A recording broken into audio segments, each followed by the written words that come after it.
You're live. All right, thanks. We're back with the joint Legislative Child Protection Oversight Committee meeting. And we'll be continuing our testimony this morning on foster care and really focusing more now on parent training, foster care parent training. We have 4 folks here to testify, and thank you all for being available to us. Greatly appreciate it. So we'll begin with Gail Zatz, who represents Raise a Child, and Richard Valenza, also here from Raise a Child. Are you two coordinating your testimony? Yes, I'm going to do some preliminary testimony, and then Rich is going to do a presentation. Terrific, thank you. Okay, so why don't you go right ahead? Okay, so thank you for having us testify. It's nice to see you all from 3,000 miles away. My name is Gail Zatz, and I'm a partner in Zatz and Renfrew Consulting. I work with Virginia Renfrew, who most, if not all of you, have worked with at the State House.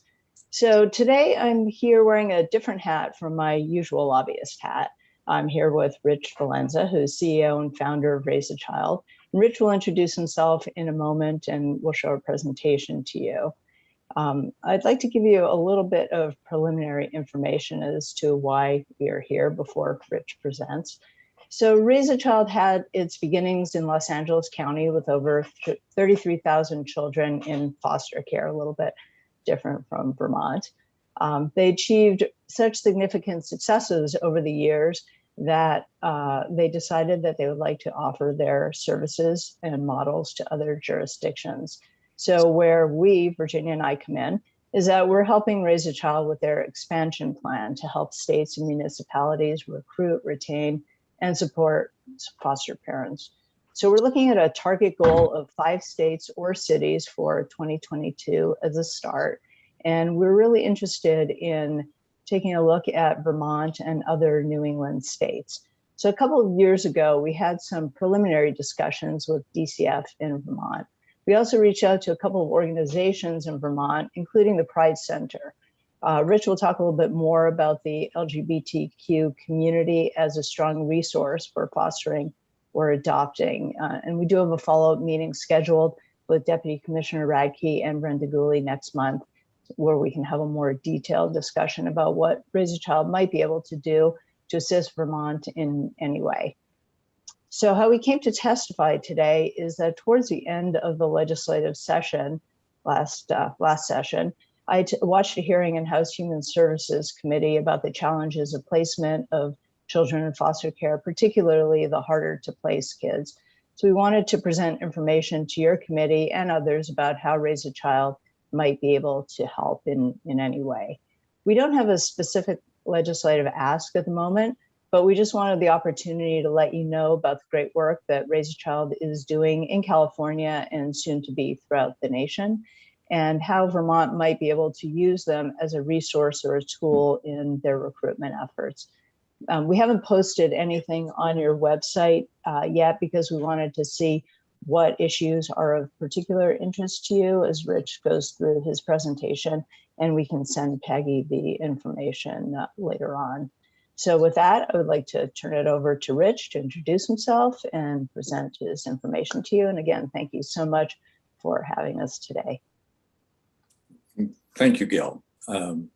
Again, my name is Rich Valenza, and I'm founder and CEO of Raise a Child.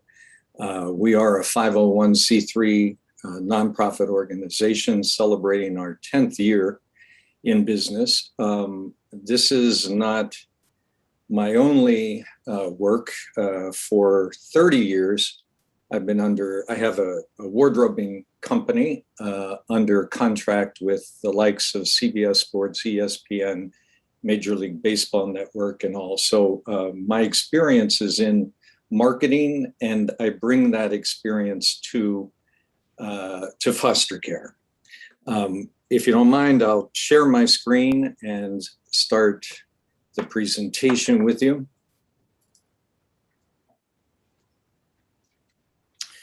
So what we want to talk with you today about is, in particular, non-relative resource parents. Resource parents is a term maybe started here in California, but it translates to foster and foster to adopt parents. And we're talking with you about the recruitment, retention, and most importantly, the ongoing support of these families. I want you to know that every family that you see in this presentation is a real Raise a Child family. And let's start with why raise a child. Well, it's a very personal thing to me because it's about things that I've learned as I went through the process to build my family. I adopted 2 children from LA County Department of Children and Family Services. And together we're an organization of really passionate individuals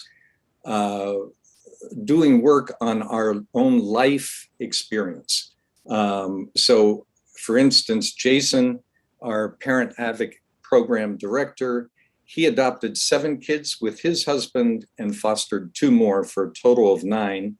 Dayanara, the manager of our parent advocate program, and our parent advocate program provides support, ongoing support for people from the time they sign up for years into the placement of the child. She's fostered many children and provided respite services for many more.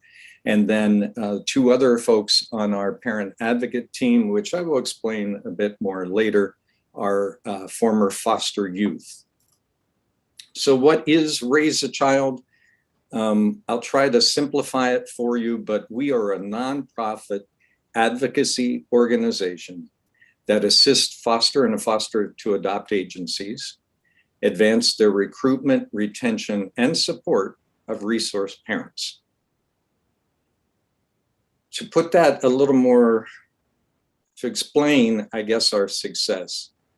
Our success is really our expertise in applying best business practices to foster care. Now, that's something that you don't hear often in foster care, but the truth is, and it may sound a little harsh, but foster care is a business. And so many times that business is not run so well. I know here in Southern California, there have been challenges, not only with the public organizations, but also the private organizations. So what we are doing is bringing customer care and service back to foster care. We're working on customer relationship management. We're talking strategic marketing specialization, and we're, as much as we can, introducing technology to relieve some of those caseloads and pressures that the social workers are feeling. So we do things differently. We take a different approach because we are looking at helping and supporting the foster and adoptive parents in order to help the children. So it's a different approach, a different model than most out there. There are some statistics by the Williams Institute, a think tank at UCLA's School of Law, that I want to share with you all. You may be familiar with them, but they've studied that 2 million gay, lesbian, and bisexual people are interested in adoption. 41% of lesbians, 50% of gay men hope to raise a child. 6% or 6 times, same-sex couples are 6 times more likely than different sex couples to raise a foster child. And same-sex couples are 4.5 times more likely than different sex couples to raise an adopted child. So again, we were founded in 2011. And Raise a Child first got our start with the help of LA County Department of Children and Family Services to really recruit in the LGBTQ community. They got a federal grant way back when. And what we learned in about year 3 is the approach that we took for LGBT community, if we just tweak it a bit, it really does apply to the Spanish language community, to the African American community. We have always sought to fill a gap here in LA, and not only is there the county doing the work that they do, but over 50 private foster and adoption agencies out there doing work. And we've always tried to provide services to the underserved communities. And so now, in working in partnership with the county, we do work across the board, whether it's faith-based, whatever it may be. So how is Raise a Child different? There's no other organization that I'm aware of that provides turnkey recruitment, retention, and support like we do. When it comes to the marketing and to the recruitment, the multimedia campaigns that we do, whether it's outdoor, social media, digital media, broadcast media, e-blasts, we have a database of 38,000 prospective or current families across the country. We do recruitment events that you see here in person, of course, up until last year, but we do plan to get back to that. As far as retention, we have our parent advocates that I've introduced to you earlier, either experienced foster adoptive parents or former foster youth that meet everyone coming in, everyone showing interest.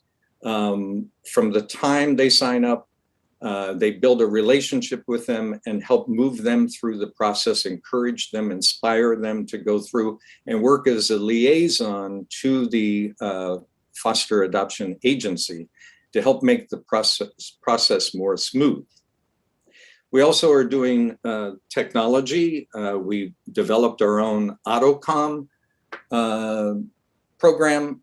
The big complaint we hear from people is when they come into the system, they feel empowered. They feel like they know what they're going to do. They know what they want. They're in charge until they fill out their application, they go through training, and then they fall into a hole. We keep on hearing time and time again that they're not getting communication. They don't know where things are. Why isn't a match happening? You know, what's going on?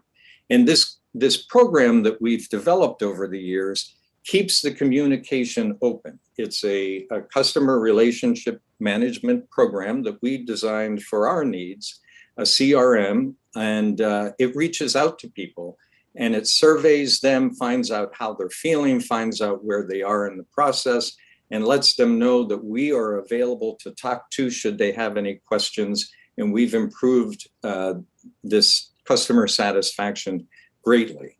Ongoing support, again, the parent advocate team, and we're developing another app called Connected. We have a relationship here in LA with a major local station and do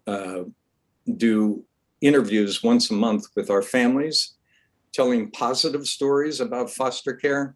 The past two slides here are streetlight banner campaigns that we have up to promote fostering and adopting.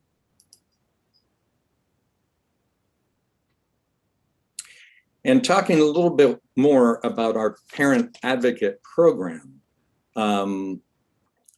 we, with non-related prospective resource parents, are able to get 40% of the people that come into and give us their information on our website. 40% of those folks were able to get to attend an orientation, and 22% of those folks were able to get to finish classes. Now, this is different than the relative caregivers that the county here in Los Angeles is having great success with, because they're at any month between 72 and 95% success rate of taking new kids in and finding relative caregivers for these children. But in addition, there needs to also be efforts directed toward the non-relative caregivers, and that's what we focus on.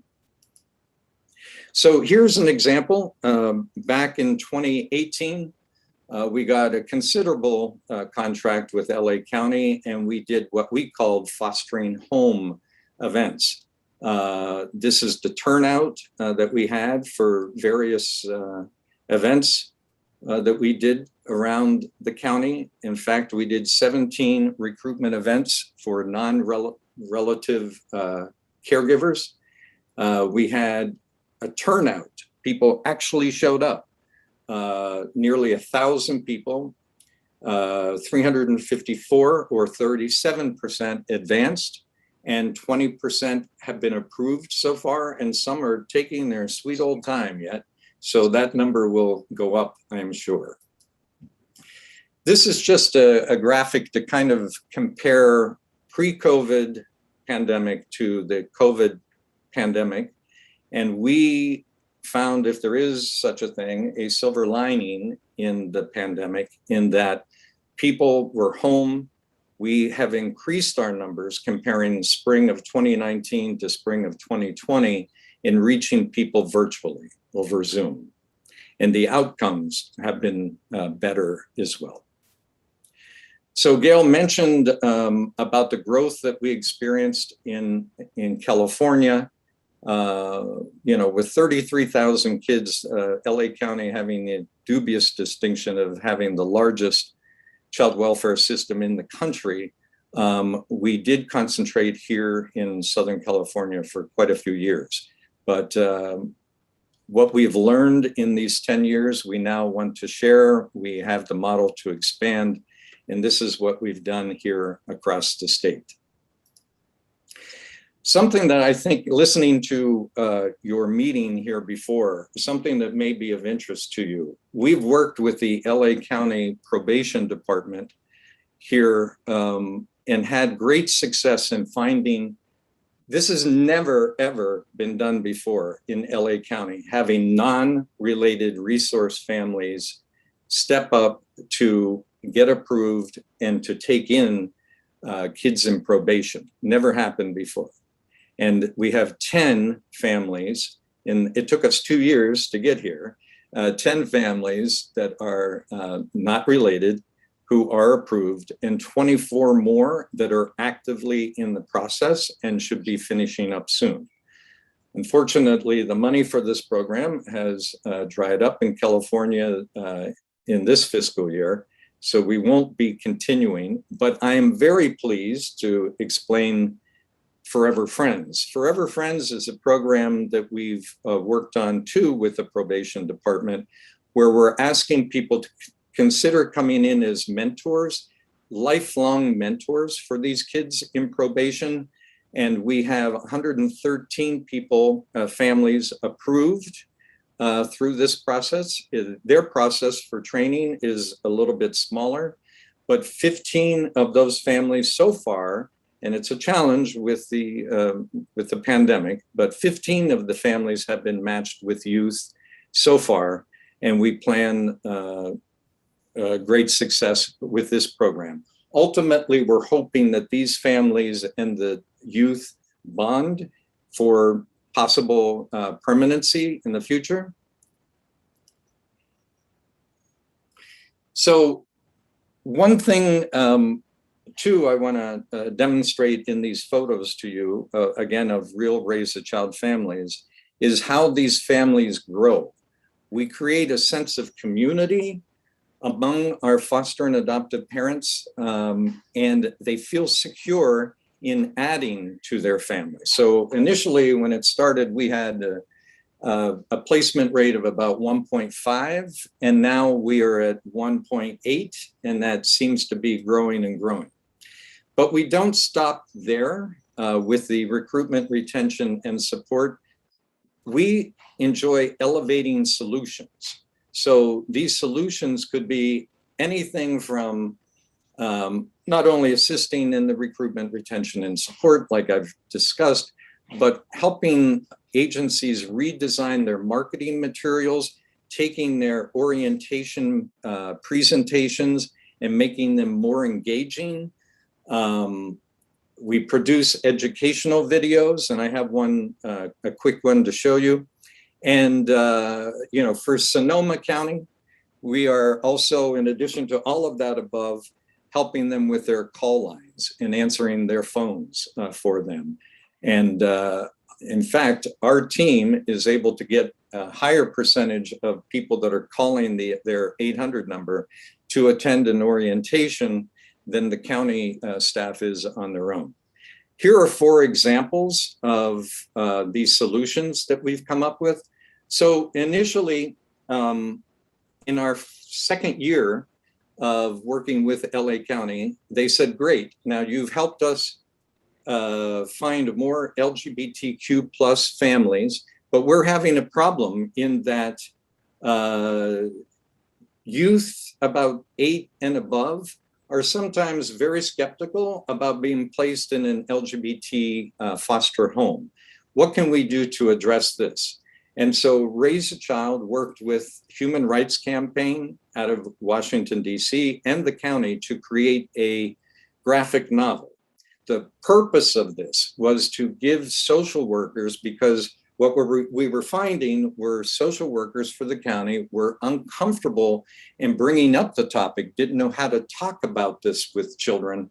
So we gave them this tool. So the social worker was instructed to hand the graphic novel to the youth and say, take a look at this. Next time I come back, let's talk about this.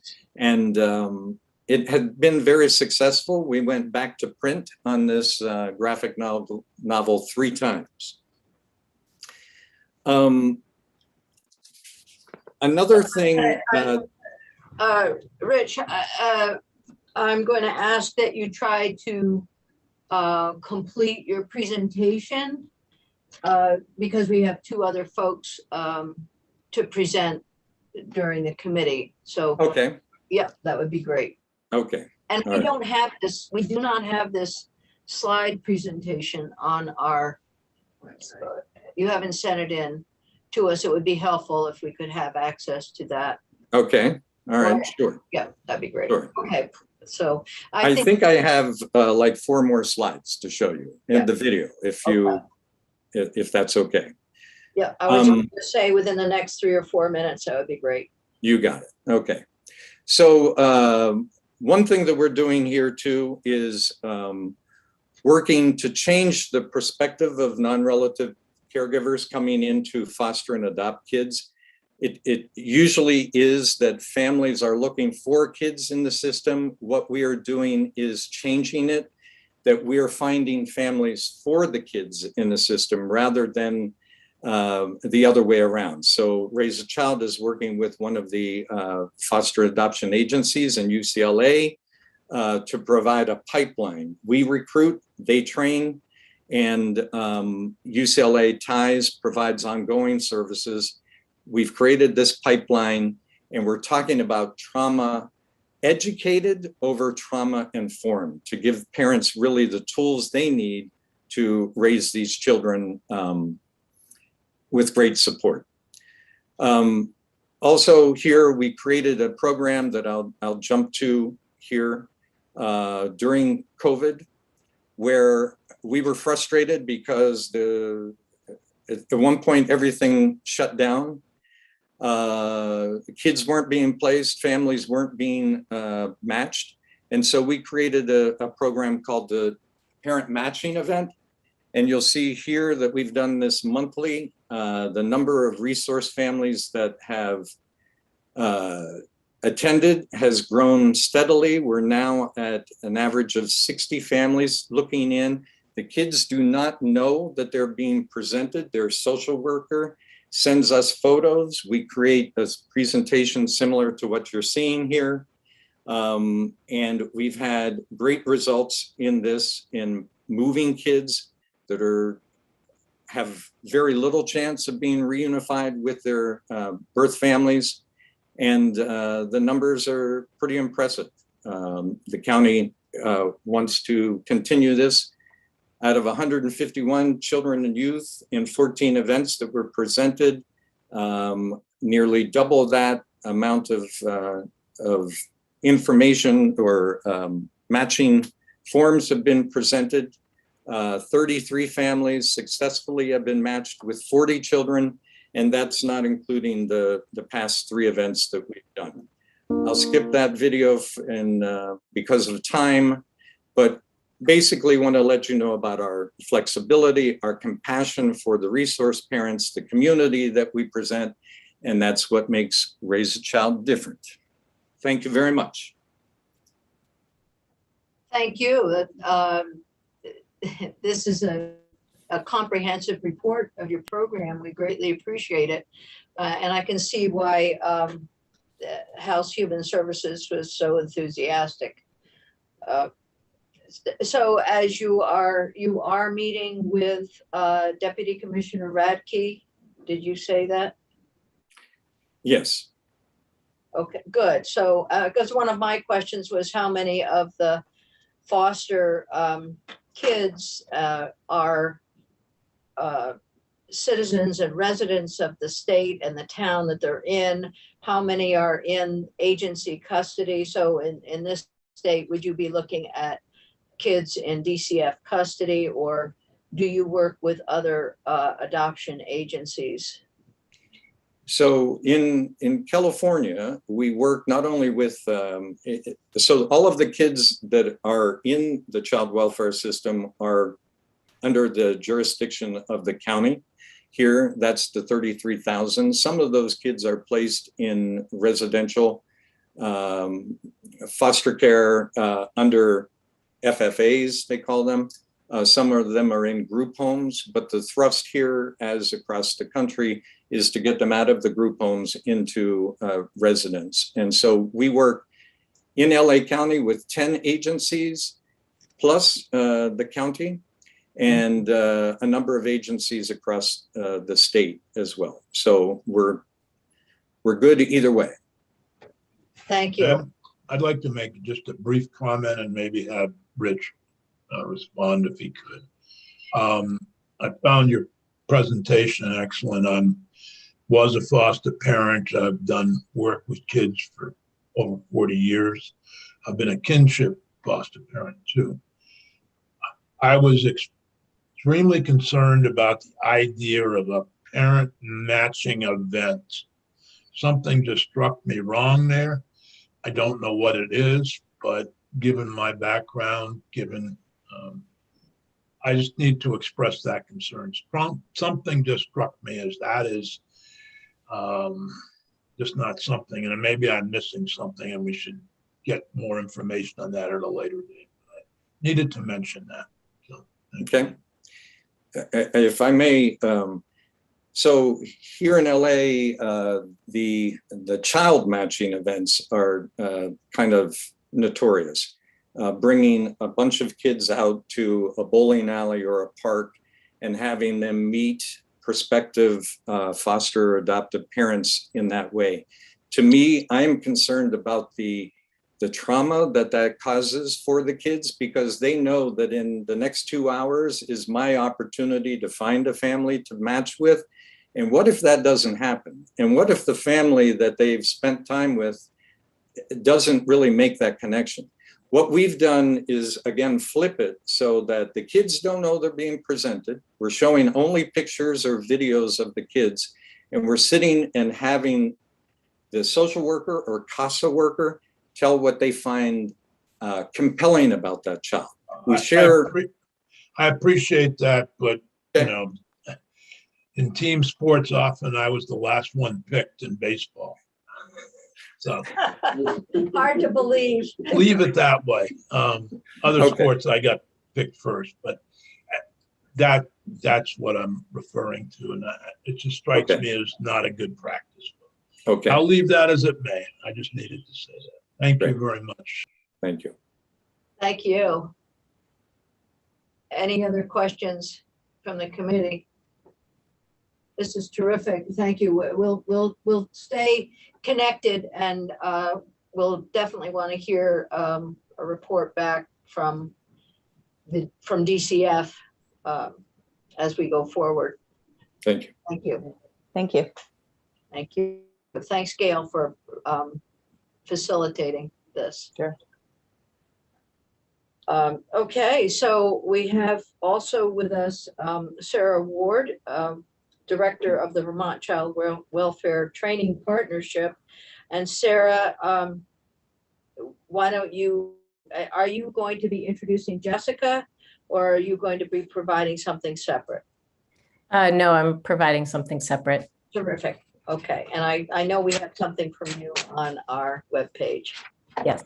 So why don't you go ahead and introduce yourself, and then we'll Okay. hear your testimony. Hi, everyone. My name's Sarah Ward, and I am the director of the Child Welfare Training Partnership at the University of Vermont. If I can go ahead and share my slides, I can give you a little bit more detailed information about who we are and what we do. 1 second here. I would like to interject that we were originally scheduled to go until 12:30, but the agenda says 12 o'clock, and I don't know what kind of problem we're going to bump into if we go over, but we may have to go over a little bit. Okay. I'm flexible in my time, but that's. Well, we have, Really we still have someone else who, from Absolutely. Waiting in the Wings from California, who will Yep. be speaking after you. So I just want to Okay. make sure we have sufficient time for everything. I'll try to be as quick as I can and thorough. Our partnership is a 25+ year partnership with the Vermont Department for Children and Families and the Family Services Division and the University of Vermont's College of Education and Social Services. I have been with the partnership actually since 1990. Let's see, what was it? 1997, I think I started. So almost 24 years since this partnership began. And we have an MSW program that provides scholarships for students that then repay their scholarship with a commitment to work for Family Services Division for 3 years. Each year we offer 4 to 5 scholarships. And we've had 191 students complete their MSW degrees through the 4E scholarship program, and 30% of those were FSD staff returning to school. We also serve the Family Services Division staff. We provide all training for foundations for new employees, advanced training topics, leadership development, coaching skills, coaching 101.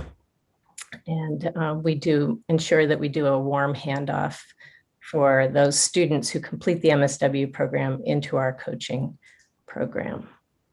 We also serve, and who I'm here primarily to talk about today, is foster, adoptive, and kinship parents for both pre-licensed and licensed by the state of Vermont, FSD, to care for the children and youth who are in DCF custody for child abuse, neglect, and delinquency. So we offer currently a 20-hour online foundations training program and some in person, and I'll talk in more detail about that in just a bit. We offer advanced courses, and a primary focus today is our RPC Plus trauma-informed care training that's offered around the state. We also have the adoption requirement for foster parents to attend our Fostering to Forever training in order to go through adoption.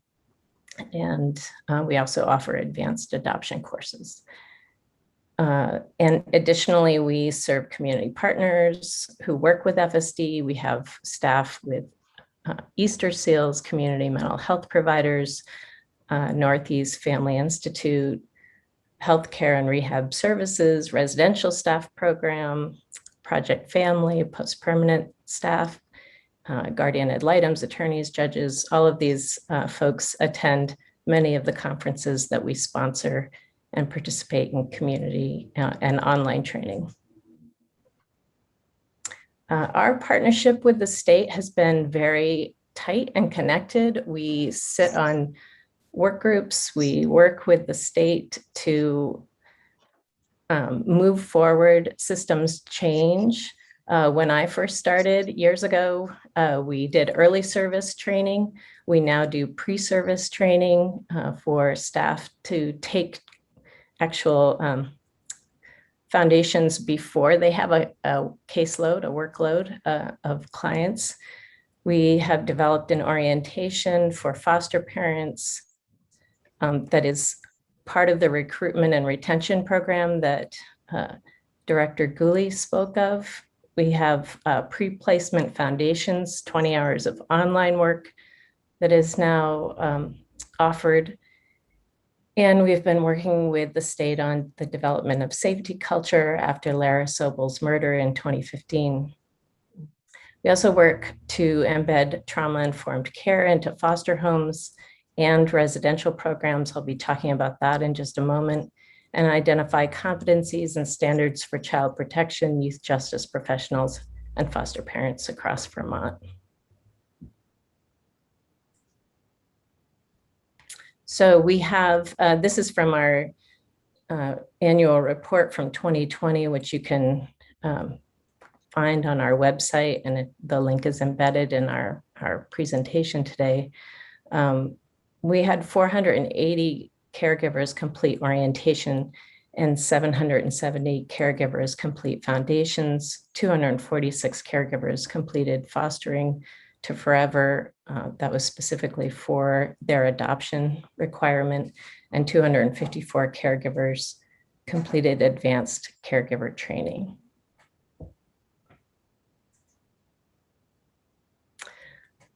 The resource parent curriculum is the area that I specifically wanted to focus on today. And rather than talk about it, I would like to, this is a quick 4-minute video, if that would be okay to share with the group.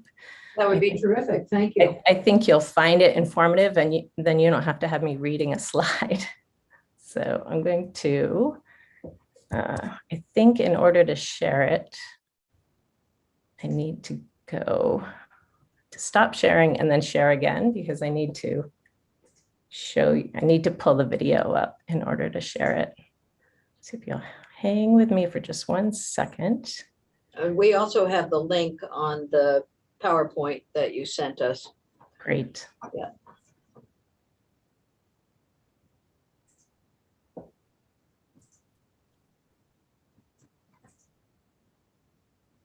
Can you see it okay? Yes. Great. The goal of the Placement Stability Project is to improve placement stability and permanence by enhancing the social emotional well-being of Vermont's children and youth in the child welfare system. The Placement Stability Project goal grew out of data collected from a statewide community assessment that illuminated 2 clear challenges. 1, Vermont had higher than average rates of congregate care, and 2, we had lower than average foster care placement stability. The evidence pointed to a root cause of complex trauma and its related mental and behavioral health care needs. The project has 4 core program activities that include 1, preparing a trauma-informed and adoption-competent workforce and service array.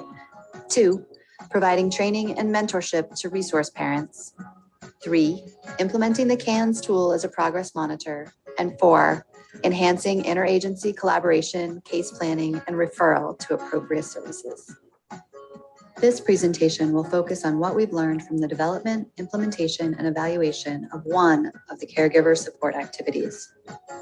In 2013, Vermont was among the first states to pilot the original resource parent curriculum developed by the National Child Traumatic Stress Network.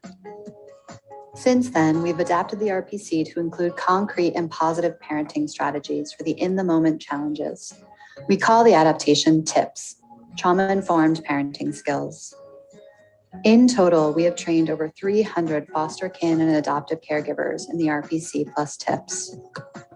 Most recently, we developed a mobile app to augment the training and assess the differences between traditional RPC plus and the technology-enhanced training. Our preliminary findings suggest that when training is enhanced by a smartphone app, there may be greater retention and transfer of learning. Further, caregivers' sense of parenting self-efficacy appeared to increase more substantially in the group that used the mobile app. Other outcomes from our evaluation show that 97% of resource parents completing the training say that they feel better able to meet their child's needs, and are less likely to ask for a placement change when challenges do arise. Additionally, we assess changes in caregiver and child outcomes. In particular, we ask caregivers questions about their stress and strain before and after the training. We compared these answers to a group of caregivers completing the Foundations training. We found that despite RPC Plus caregivers showing higher levels of stress before the training, they had significantly greater decreases in that stress and strain after the RPC Plus. Turning to child outcomes, we saw greater reductions in caregiver reports of their child's emotional symptoms such as depression and anxiety as compared to the control group. And when asking caregivers about conduct and behavioral challenges with their children, the RPC Plus group reported significantly lower behavioral challenges from before to after the training as compared to the control group that reported increases in issues related to conduct and behavior. Finally, when asking caregivers to identify pro-social behaviors, those in the RPC Plus group showed greater increases in their perceptions of their child's positive behaviors, while those in the control group identified fewer strengths in this area. We believe that one of the reasons for these outcomes is the emphasis on focusing on positive behavior. In many therapeutic interventions, in order to measure progress, the assessment tool asks the caregiver to look for problem behaviors. The RPC Plus asks you to look for things your children are doing right.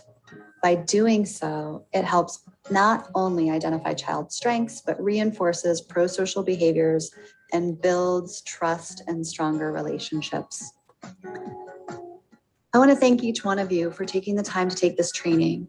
You can see from the evaluation findings that the RPC Plus has made a significant impact for both resource parents and the children they love. Welcome to the RPC Plus network, and remember, pay attention to the things you want to see grow.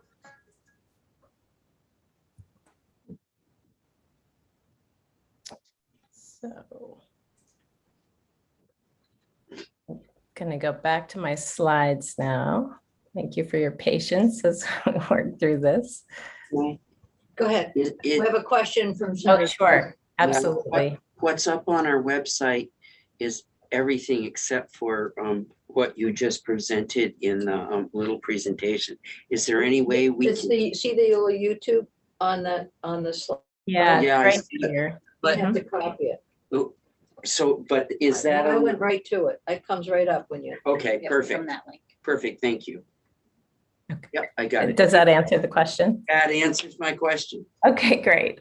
So I just want to say in that video, which is slightly dated, and it mentions like 370 people have completed RPC Plus. We actually are now up to 560 since 2014. So our numbers are significantly growing.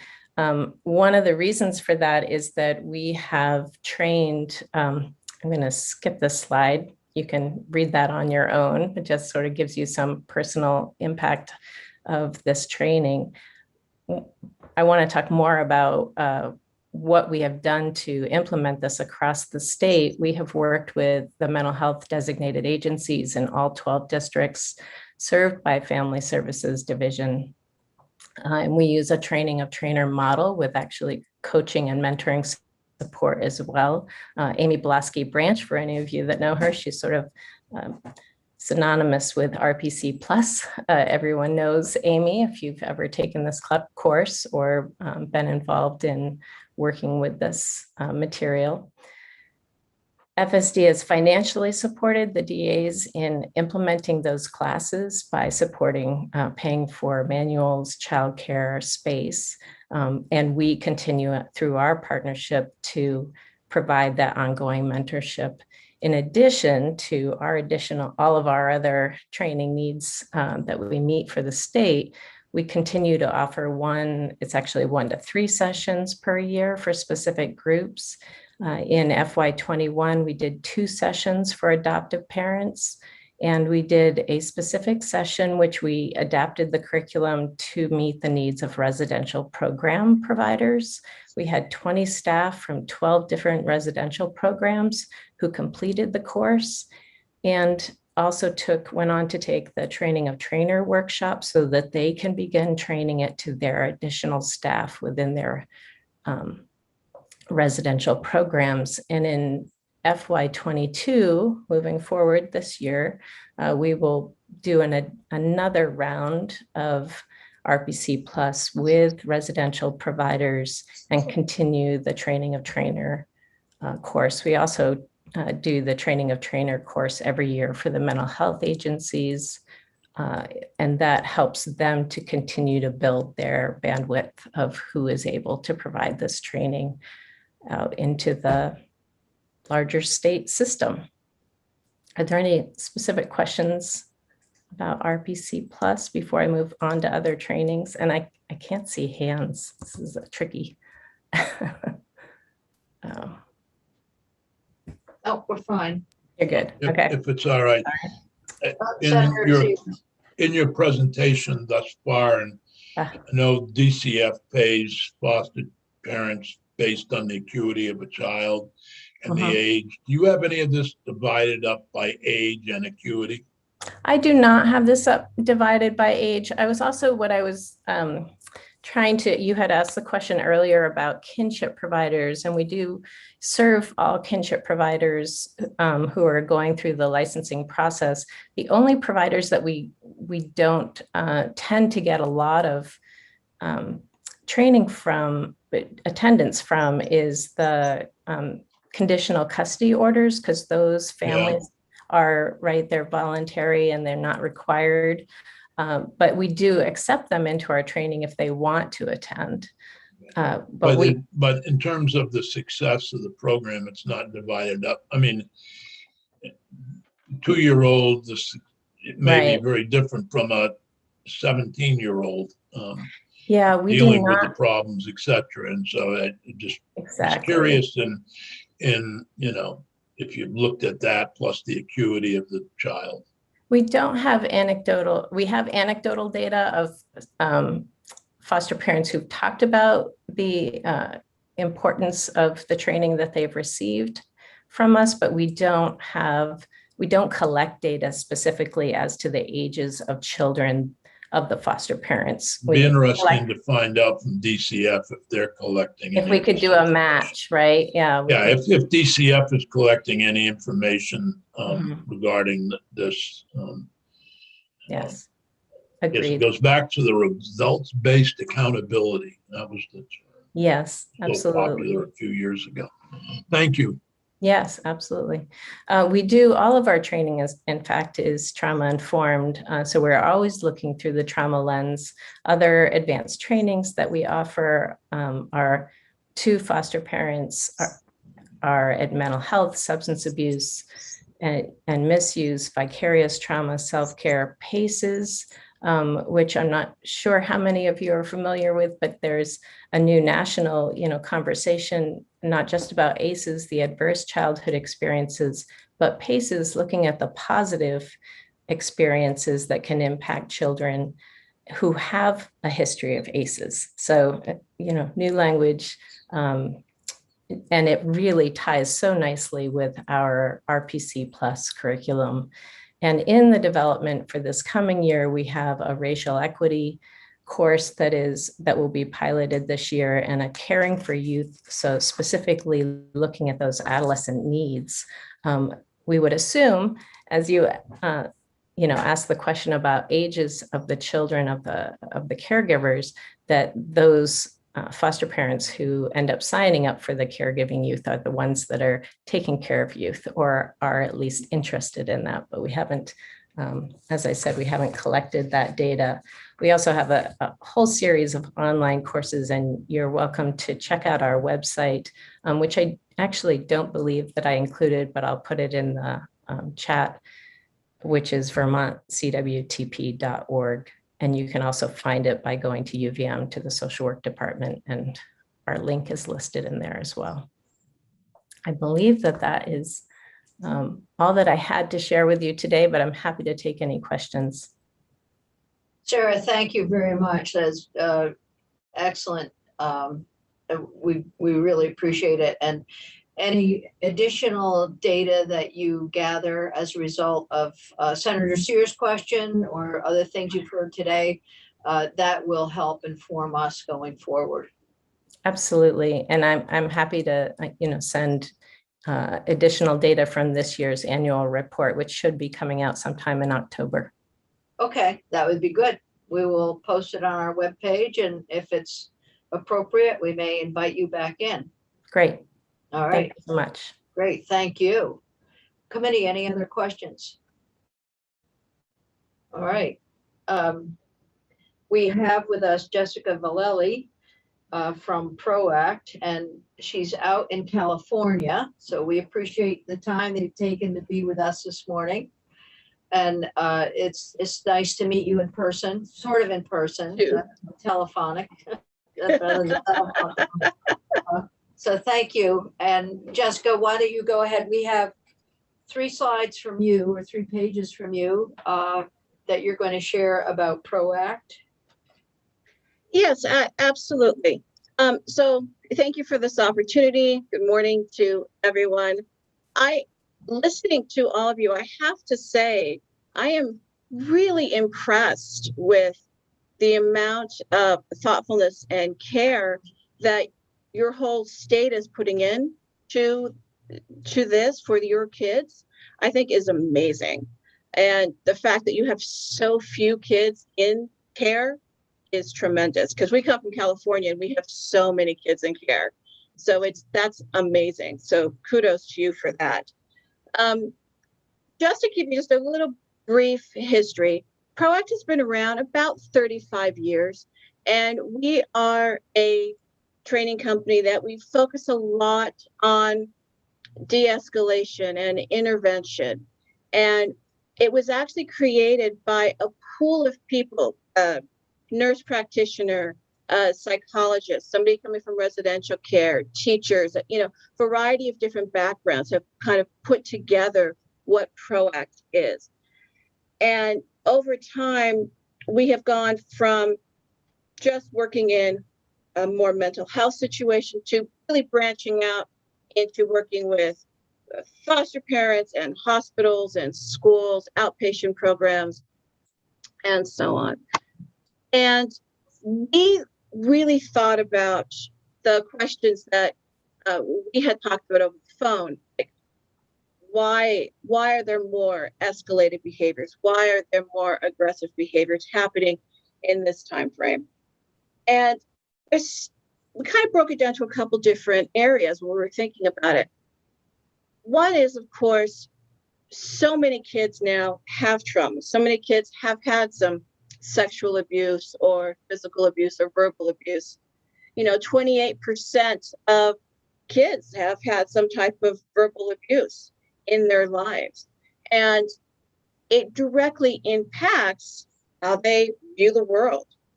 And for us, when we're thinking about why is it increasing? So you have these kids who are now put into foster care, whether they're in a kinship placement or just in a regular foster family, and their traumas are there that are exposing that they are so unclear as to what's happening in this new home. How are they going to be cared for? And there's challenges that come with that. You try to provide the stability, but smaller changes can create those increased outbursts, that escalated behavior.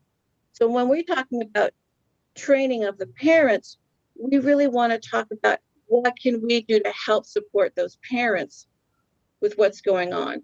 Because right now, in a family, you have your structure, your daily structure. There's activities. There's the joy that the children have of going out away from the home and being part of school and friendships and other sort of stimulation. With COVID, a lot of that has been shut down completely.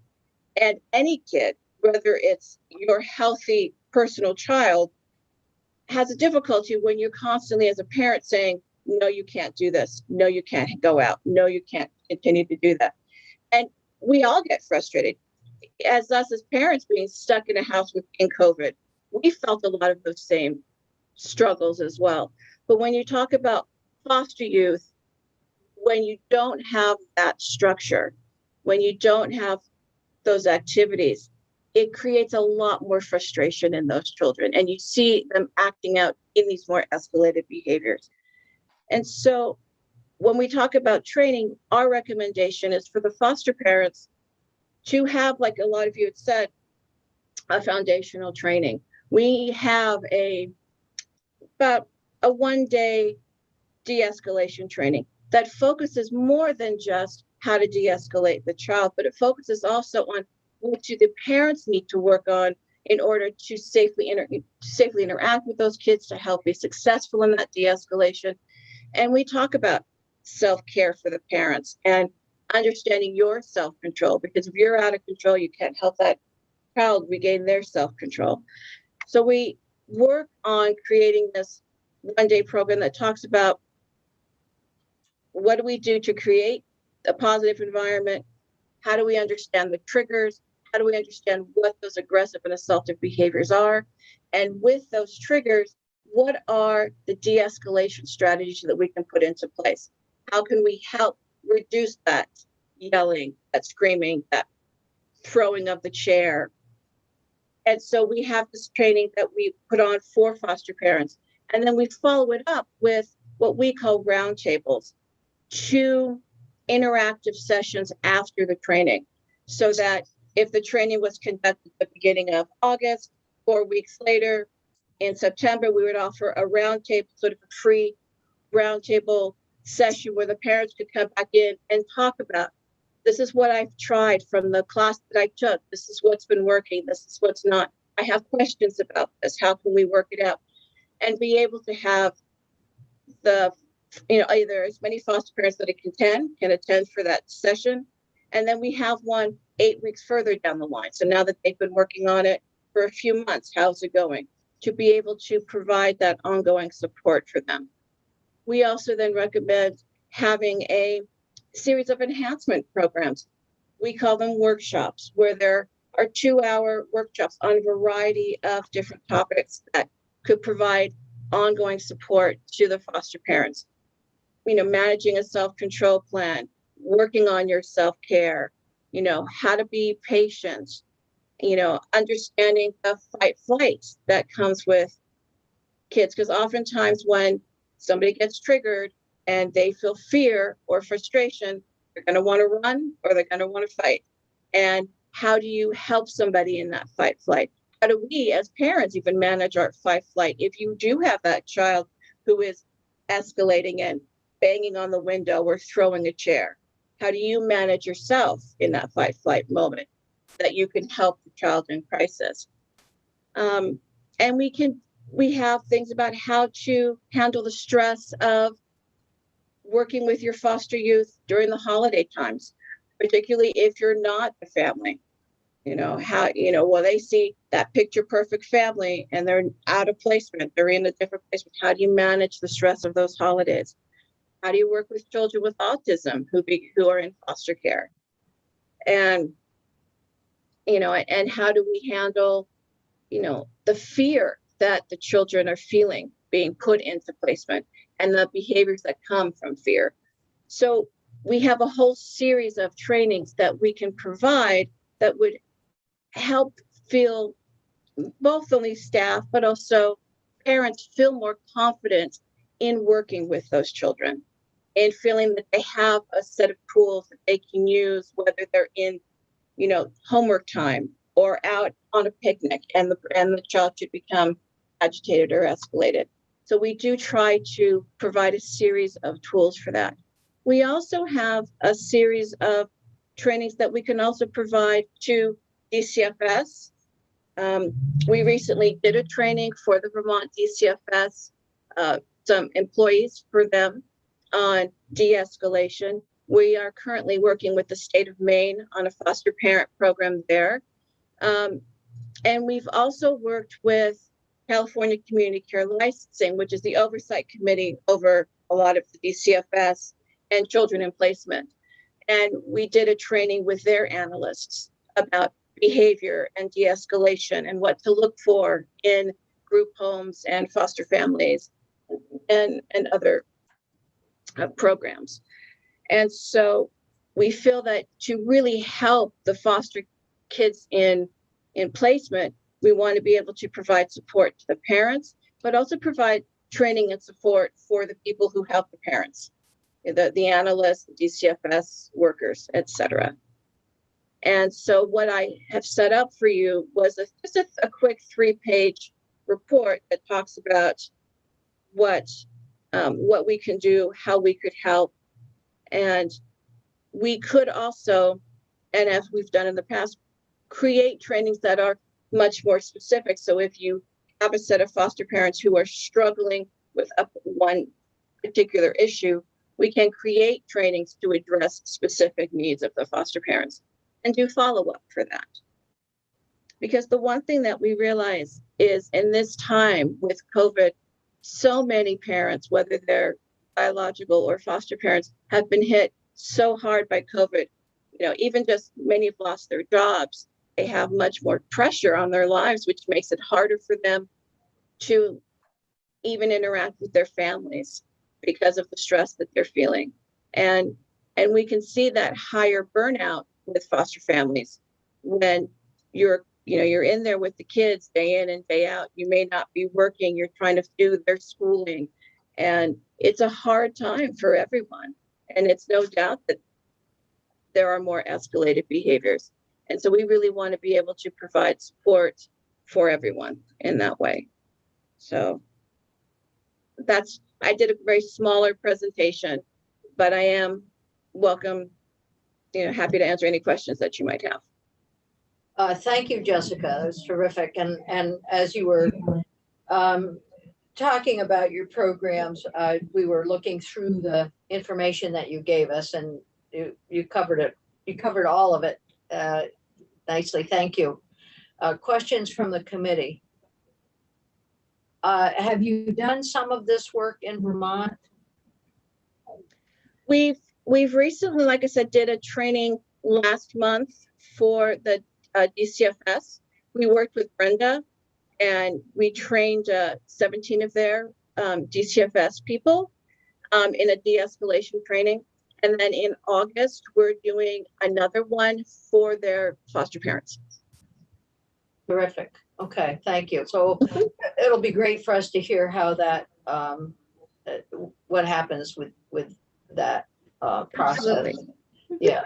And your comment about working with the social workers was, that was my question. You work with the parents, but it would seem to me that there would have to be some connection between what you're doing with the parents and then working with social workers. So there isn't a disconnect in philosophy or approach.